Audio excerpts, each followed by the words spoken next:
आजको यस ऐतिहासिक कार्यक्रमका अध्यक्षज्यू, माननीय उप प्रधानमन्त्रीज्यू, मन्त्रीज्यूहरू, माननीय ज्यूहरू, मुख्य सचिवज्यू, प्रधान सेनापतिज्यू र विभिन्न सामाजिक जीवनका अनेक क्षेत्रहरूमा महत्त्वपूर्ण योगदान गर्नुभएका सम्पूर्ण महानुभावहरू र यस कार्यक्रमलाई प्रत्यक्ष रूपमा विभिन्न सञ्चार माध्यमहरूबाट हेरिरहनुभएका सबै नेपाली दिदीबहिनी तथा दाजुभाइहरू, धरहराको पुनर्निर्माण कार्य सम्पन्न भएको छ र आज पुनर्निर्मित भव्य धरहराको यस ठाउँमा उद्घाटन भएको छ। यति बेला यस घडीमा म धरहराको पुनर्निर्माण सम्पन्न भएको र पुनर्निर्मित धरहराको 20औं तल्लाबाट पुष्पवृष्टि गरेर यसको उद्घाटन गर्न पाउँदा अत्यन्तै खुसी लागेको छ।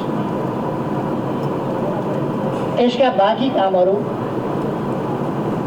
योसँग प्रत्यक्ष सम्बन्धित नभए पनि यसै आयोजनाभित्रका कामहरू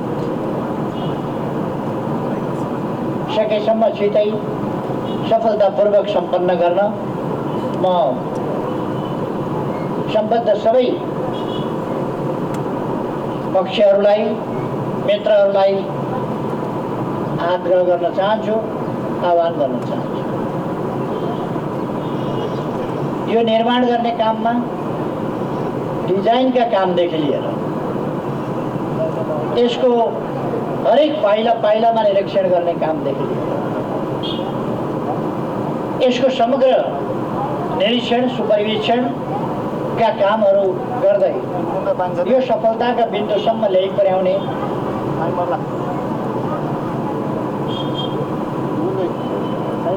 पुनर्निर्माण प्राधिकरण, त्यसका कार्यकारी प्रमुख लगायत प्राधिकरण सिंहैलाई म बधाई भन्न चाहन्छु र धन्यवाद भन्न चाहन्छु।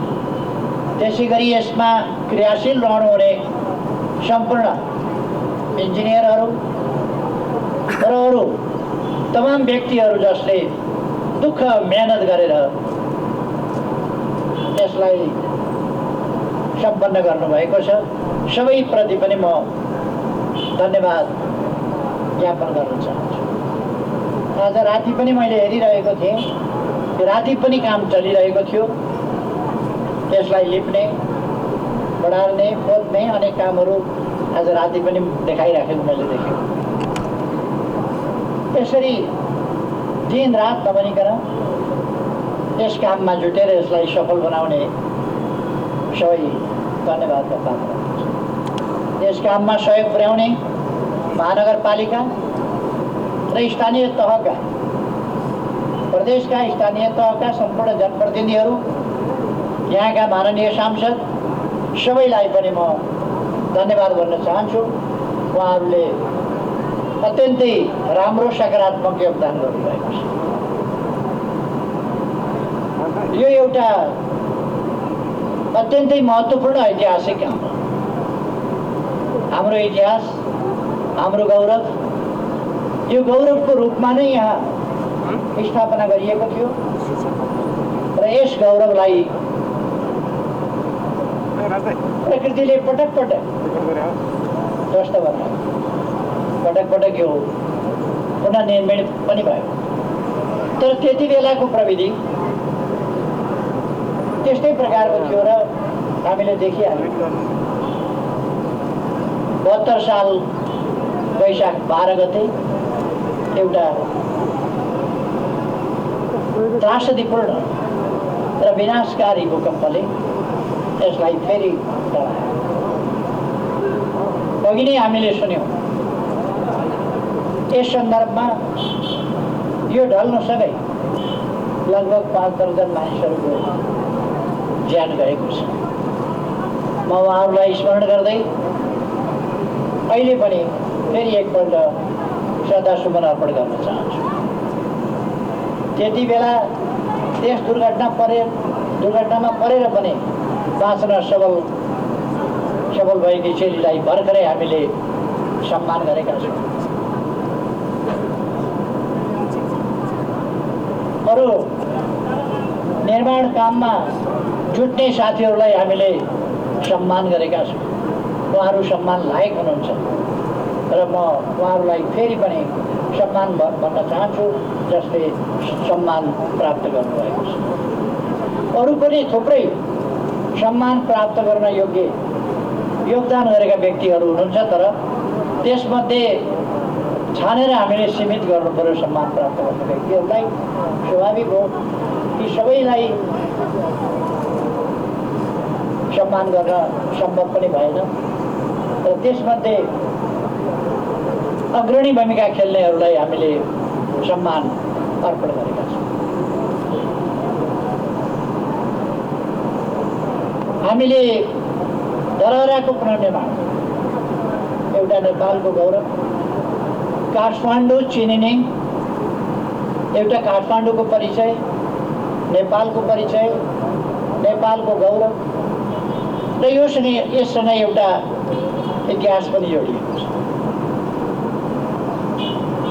यसरी हामीले यसलाई ढलिरहन दिनु हुँदैन र यसमा यद्यपि मैले 72 साल फागुन 4 गते सुरु गरेको मै बनाउँछु मेरो धरहरा अभियान अन्तर्गत हरेक नागरिकले आफ्नो तर्फबाट गर्ने योगदानबाट नै हामी धरहरा बनाउँछौँ भन्ने अभियान थालेको थियो। तर त्यो अभियान त्यस रूपमा अगाडि जान सकेन। त्यसका कारणहरूतर्फ म जान चाहन्छु, तर जान सकेन। तर पनि फेरि हामीले अर्को अभियान सञ्चालन गर्नु पर्यो, तर त्यो अभियानको अंश र मात्रा यसमा जोडिएको छ। अर्थात् त्यस अभियान अन्तर्गत तत्कालै मैले घोषणा गर्ने बित्तिकै केही व्यक्तिहरूले सहयोग गर्नुभएको थियो, त्यसै स्थानमै सहयोग गर्नुभएको थियो र मैले अहिले नाम बिर्सेँ, उहाँले बताउनु भएको थियो। उहाँले तत्काल 1000 रुपियाँ दिएर सुरु गर्नुभएको थियो। एकजना व्यक्ति त्यहाँ उपस्थित भएको सर्वसाधारण, त्यहाँबाट त्यसको अभियानको सुरु भएको थियो र सायद 36 करोड जति रुपियाँ त्यसमा उठ्यो। 24 करोड रकम उठेको रहेछ। जे होस्, देशभित्र र बाहिर रहेका थुप्रै नेपालीहरू 24 करोड यसमा सहयोग पनि परेको छ। अर्थात् जनताका विभिन्न सहयोगका सहभागिताका आयामहरू छन् यसमा, भावनाका आयामहरू छन् यसमा। अघि नै साथीहरूले भन्नुभयो हामीलाई किन धरहरा भाँचिँदा मन भाँचिन्छ, धरहरा ढल्दा किन हामी आफै ढले जस्तो लाग्छ र धरहराको भग्नावशेष हेर्दा आफ्नो इतिहास नै एउटा खण्डहर भएको जस्तो लाग्छ र किन हामी धरहरा उठ्दा आफै फेरि बौरिएर उठे जस्तो लाग्छ। यो हाम्रो भावनासँग जोडिएको छ, हाम्रो गौरवसँग जोडिएको छ, हाम्रो अतीत र इतिहाससँग जोडिएको छ। त्यसै कारण यसलाई उस्तै देखिने गरी हाम्रो नारा नै थियो, अझ राम्रो बनाउने, बिल्ड बेटर। त्यो नारा हाम्रो थियो, अझ राम्रो बनाउने। र मैले पुनर्निर्माणका कामहरूमा अथवा निर्माणका कामहरूमा भन्ने गरेको छु, भरसक हाम्रो इतिहास झल्कियोस्, हाम्रो विगतको गौरव झल्कियोस् र आजको आधुनिकता पनि टल्कियोस्। इतिहास झल्किने, आधुनिकता टल्किने, त्यस प्रकारको धरहरा र आधुनिक सामग्रीहरू प्रयोग गरेर अब नभत्किने खालको धरहरा। त्यसका लागि सुरुदेखि नै यसको क्षेत्रफल कति हुनुपर्छ, यसको जग कसरी निर्माण गर्नुपर्छ देखि लिएर मैले एउटा अवधारणा प्रस्तुत गरेँ। र मलाई खुसी लागेको छ त्यस अवधारणालाई, यसको बेसमेन्ट सम्बन्धी अवधारणा, अरू कुराहरू सम्बन्धी अवधारणा, यसको क्षेत्रफल सम्बन्धी अवधारणा, सुन्धारा सम्बन्धी अवधारणा, गाडीको पार्किङ सम्बन्धी अवधारणा र यो पुरानोलाई संरक्षण गर्ने, भग्नावशेषलाई संरक्षण गर्ने कसरी भन्ने कुराको अवधारणा, ती सब कुराहरू मैले अगाडि बढाएको थिएँ र त्यसलाई पुरातत्व विभाग लगायत डिजाइनरहरूले ती सबै कुराहरूलाई ध्यानमा राखेर गरिदिनु भयो। त्यसकारण मलाई अत्यन्तै खुसी लागेको छ कि ती अवधारणाहरू अनुरूप नै हामी अगाडि बढ्न सक्यौँ।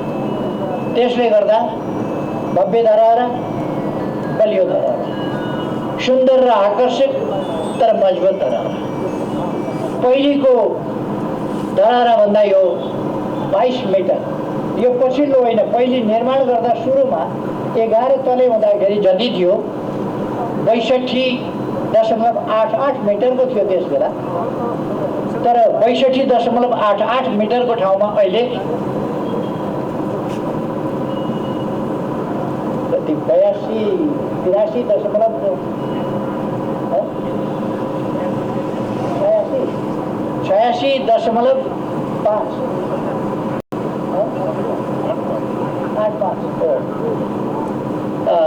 86.85 मिटरको 61.88 मिटरको ठाउँमा अहिले 86.85 मिटरको अथवा 22 मिटर हो। पहिलेको भन्दा 22 भने 24 मिटर हो।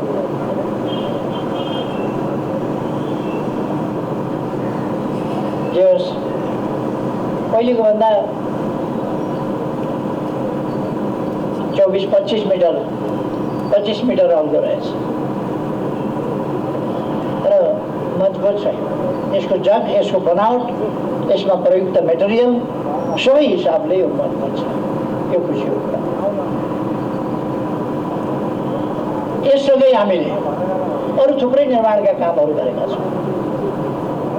अहिले भर्खर हामीले वृत्तचित्रमा हेऱ्यौँ, रानी पोखरीको निर्माण भएको छ। त्यो सम्पन्न भइकन उद्घाटन भइसकेका छ। हामीले दरबार हाई स्कुल, नेपाली सेनाको प्रधान कार्यालय आदि कुराहरू पनि यस बिचमा निर्माण भएका छन्, जो वृत्तचित्रमा पनि अत्यन्त भव्यताका साथ हामीले हेऱ्यौँ।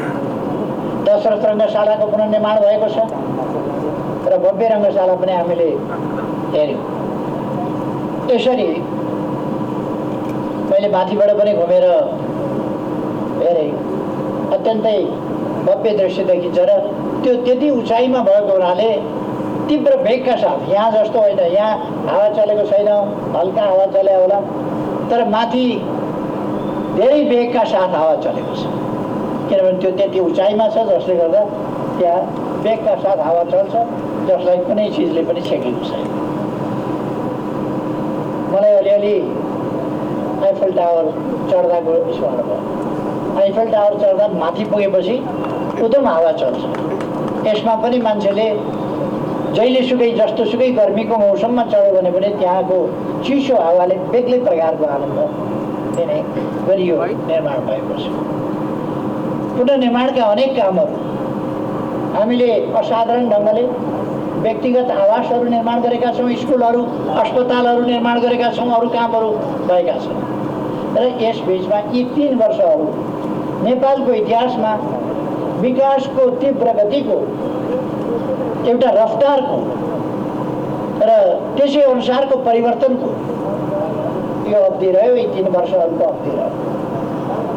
यो अवधि पुनर्निर्माणको अवधि, निर्माणको अवधि, विकासको अवधि, परिवर्तनको अवधि,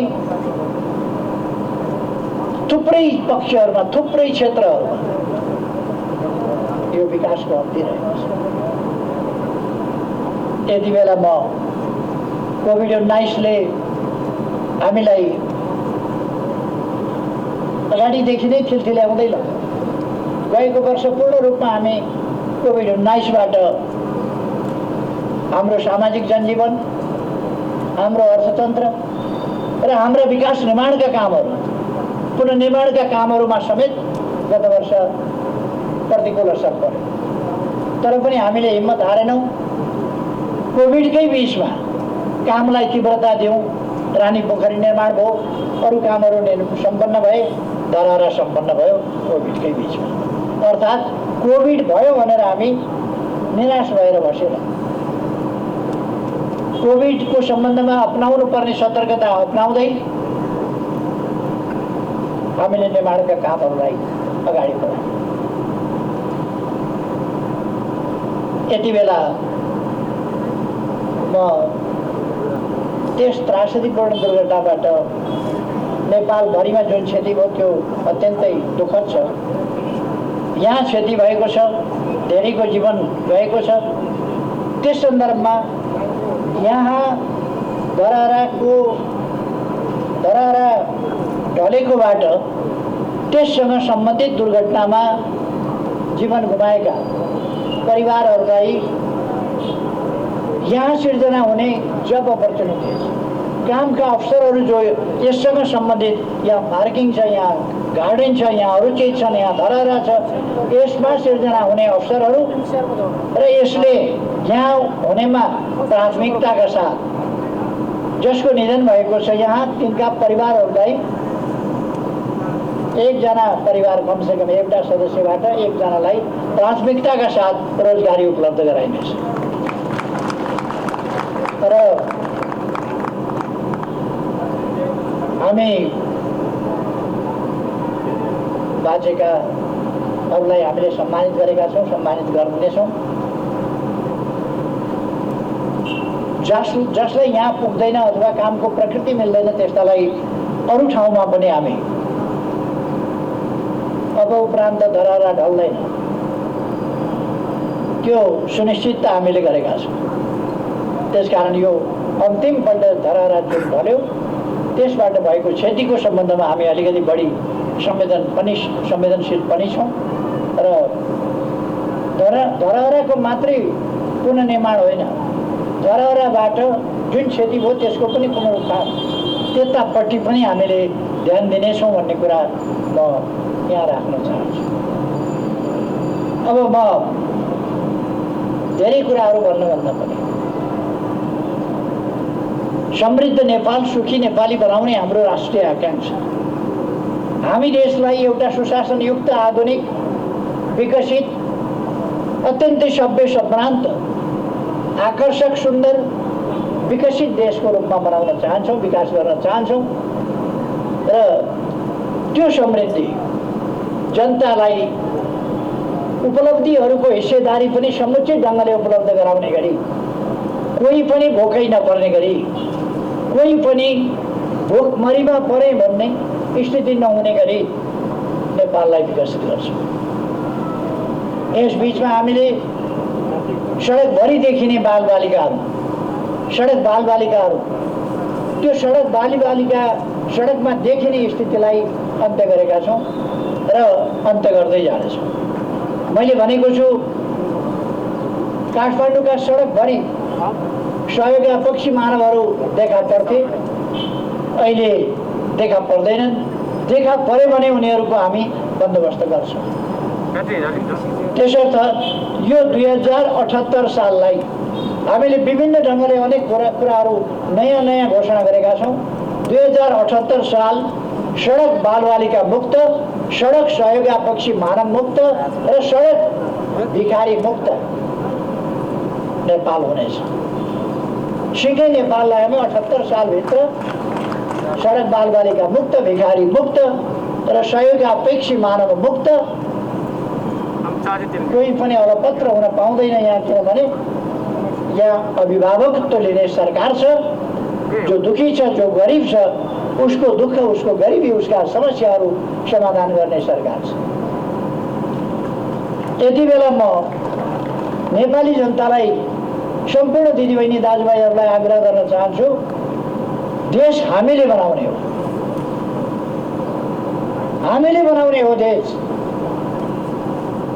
र हामी बनाउन सक्छौँ। हामी सहयोगापेक्षी भएर बस्ने होइन, हामी कर्मठ भएर बस्ने हो। नेपाली जाति भिखमङ्गा हुन सक्दैन, दान गर्ने दाता जाति हो, भिखमङ्गा होइन। त्यसकारण यसलाई दाताको हैसियतमा उठाउन हामीले आफ्नो ठाउँबाट प्रयास गर्न जरुरी छ। हामीले हाम्रो देशलाई सम्पन्न र एउटा दाता राष्ट्रको रूपमा, अहिले त हामी दाता कहाँ भेटिएला भनेर सहयोगको अपेक्षा गर्ने अवस्थामा छौँ।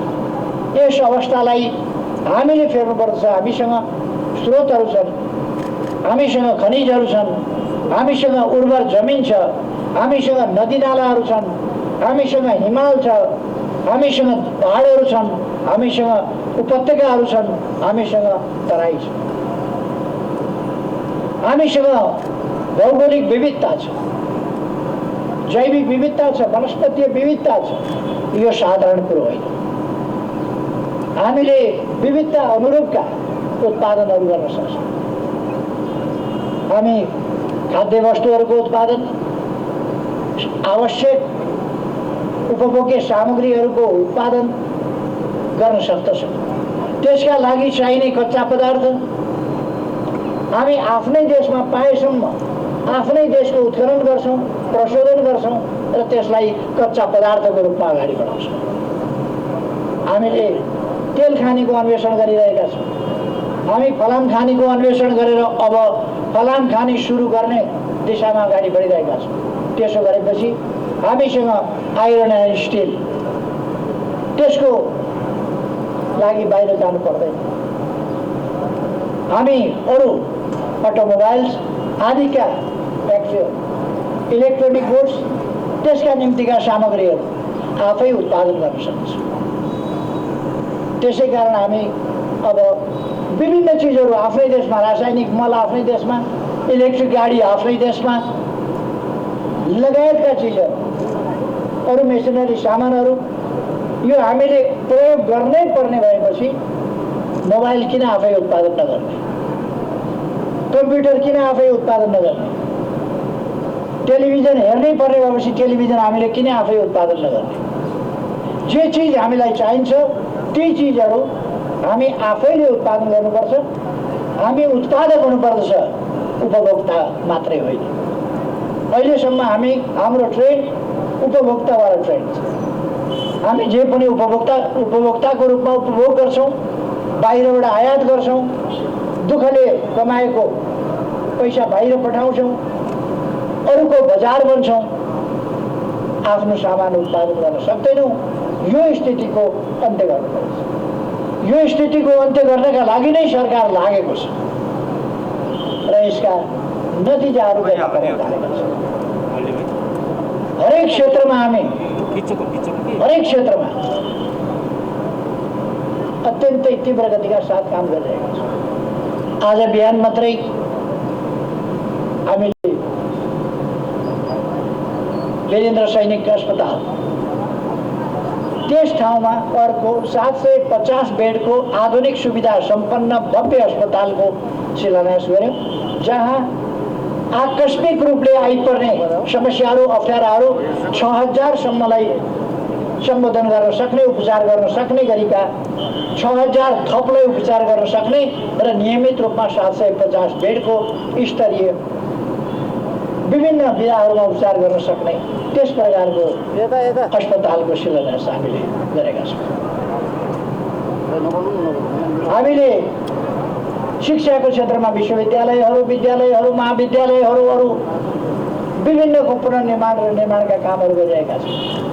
अस्ति भर्खर मात्रै हामीले 6 अरब भइरहेका विद्यालयहरूको सुविधा, त्यसमा 6 अरब रकम खर्च गर्यौँ। अस्ति भर्खर मात्रै हामीले हरेक पालिकामा पुग्ने गरी कमसेकम हरेक पालिकामा पुगुन् त्यसरी 396वटा अस्पतालहरू निर्माण सुरु गरेका छौँ।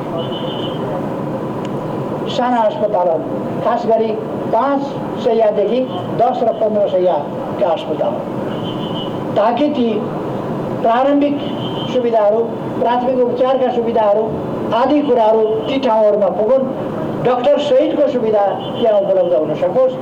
यसका लागि हामीले कामहरू सुनिरहेका छौँ।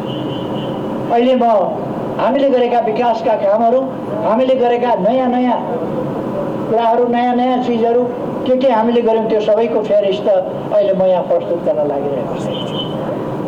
तर हामी एउटा मात्रै होइन, एक क्षेत्रमा मात्रै होइन, अनेक क्षेत्रमा बाटा घाटा, पुल, पूर्वाधार, विद्युत, खानेपानी यहाँहरूलाई थाहा छ। अहिले काठमाडौँमा 17 करोड लिटर मेलम्चीको पानी सप्लाई हुने गरेको छ र हामीले यस बीचमा छिटोभन्दा छिटो काठमाडौँमा मेलम्चीको पानी ल्याइपुर्याउन, धारा धारामा बाँड्नका लागि धेरै मेहनत गर्नुपर्छ र त्यसको फलस्वरूप काठमाडौँमा पानी वितरण भएको छ। मान्छेहरूले भयावह चित्रण गर्ने गर्थे, मेलम्चीको पानी आउने बित्तिकै भयावह स्थिति हुनेछ, ठुला दुर्घटना हुनेछन्, पाइपहरू फटाफट फुट्नेछन्, अनेकतिरबाट भयावह स्थिति सिर्जना हुनेछ आदि इत्यादि आतंक मान्छेहरूलाई यस्तो पारिदिएको थियो कि दर्शक मेलम्चीको पानी नआयो त्यही क्या हो, मेलम्चीको पानी आयो भने त विनाश गर्छ कि क्या हो, कुनै विनाश गर्दैन। त्यो सबै हेरेर आकलन गरेर त्यसको परीक्षण गरेर प्रयोग गरेर अनि मात्रै वितरण गरिएको छ। अब थप आयोजनाहरू हामी यारी र लार्गेबाट 17 करोड लिटरका 2टा थप आयोजनाहरू छिटै प्रारम्भ गर्दैछौँ। तराईका सिँचाइका कामहरू, भेरी बबई डाइभर्सनका काम, सुनकोशी मरिन डाइभर्सनका काम, यी कामहरू अगाडि बढिरहेका छन्। अर्थात् यस्ता थुप्रै विकास निर्माणका काम भएका छन् जसमा मैले धेरै केही भन्नुपर्छ जस्तो लाग्छ। त्यसकारण आज यो धरहरा, पुनर्निर्मित धरहरा उद्घाटन गरेर धरहराको फेदमा हामी, पुनर्निर्मित धरहरा, भव्य धरहराको फेदमा हामी यो कार्यक्रम मनाइरहेका छौँ। यति बेला म काठमाडौँवासी र सम्पूर्ण नेपाली दाजुभाइ दिदीबहिनीहरूको जुन गर्वानुभूति छ, खुसियाली छ, त्यसमा सरिक हुन चाहन्छु। आज अवश्य नै काठमाडौँवासीहरूले यस खुसियालीमा दीपावली गर्नुहुनेछ भन्ने मैले विश्वास दिएको छु। कमसेकम हामी आफ्ना घरमा दीपावली गर्न सक्छौँ, दीपावली गरौँ भन्ने आग्रह गर्न चाहन्छु। यो खुसीको क्षण हो। आज अर्को एउटा ऐतिहासिक दिन हो। दरबार हत्याकाण्डपछि फेरि बनेको निरङ्कुश राजतन्त्र, त्यसले जनताका अधिकारहरू खोसे, एउटा निरङ्कुश अन्धकार युगतिर नेपाललाई फर्काउन खोजेको थियो। नेपाली जनताका सचेत प्रयासले आजकै दिन 15 वर्ष अगाडि 63 साल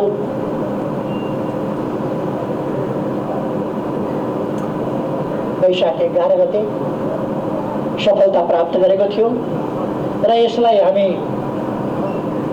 लोकतन्त्र दिवसको रूपमा पनि भन्ने गरेका छौँ, मनाउने गरेका छौँ। यस लोकतन्त्र दिवसको सन्दर्भमा पनि म सम्पूर्ण नेपाली दाजुभाइ दिदीबहिनीहरूमा हार्दिक बधाई भन्न चाहन्छु, धेरै धेरै शुभकामना भन्न चाहन्छु। लोकतन्त्र सुदृढ हुँदै गएको छ। लोकतन्त्रलाई कमजोर पार्न खोज्ने दक्षिणपन्थी प्रतिक्रियावादी शक्तिहरू कमजोर हुँदै गएका छन् र विभिन्न प्रकारले देश, जनता, विकास, समृद्धि, जनताको सुखसँग मतलब नभएका स्वार्थमा तल्लीन तत्त्वहरू छटपटाइ पनि रहेका छन्। यसमा चिन्ता गरिरहनु पर्दैन। म सम्पूर्ण दाजुभाइ दिदीबहिनीहरूलाई भन्न चाहन्छु, हामीले हाम्रो देश विकास गर्ने हो, समृद्ध बनाउने हो र नेपाली जनतालाई सुखी बनाउने हो। यसका निम्ति आफ्ना ठाउँबाट हामी इमान्दारिताका साथ जुटौँ। धरहरा निर्माण हुँदो रहेछ भयो, रानी पोखरी निर्माण हुँदो रहेछ भयो, मेलम्चीको पानी ल्याउन सकिने रहेछ आयो। यी सबै कामहरू हामी गर्न सक्दा रहेछौँ। अब अगाडिका कामहरू समृद्धिका निम्तिका हाम्रा प्रयासहरू पनि सफल हुन सक्छन्। सफल पार्दै हामी अगाडि बढ्न सक्छौँ। हामीले बृहत्तर टोडीखेल क्षेत्र, धरारा लगायत, घण्टाघर लगायत, रानी पोखरी लगायत टोडीखेल क्षेत्रको, भैरकुटी मण्डप लगायतको क्षेत्रको कस्तो खालको चाहिँ भोलि डिजाइन बनाउँछौँ भन्ने कुरा यो 2-3 वर्ष कतिभित्र हामी सक्छौँ यसलाई। यो पनि डिजाइन अघि प्रस्तुत भएको छ। म खुसी व्यक्त गर्न चाहन्छु र यो सन्देश पनि खुसीको दिन भन्न चाहन्छु कि काठमाडौँ एउटा नयाँ स्वरूप विश्वका मानिसहरूलाई आउँ भ्रमण गरौँ काठमाडौँ जस्तो लाग्ने गरी र फर्किँदाखेरि एकपल्ट भ्रमण गर्नु काफी छैन, फेरि आउनुपर्छ भन्ने एउटा आउटगोइङ भिजिटर्स नोटबुक राखिदियो भने उनीहरूले त्यो देख्नेछ।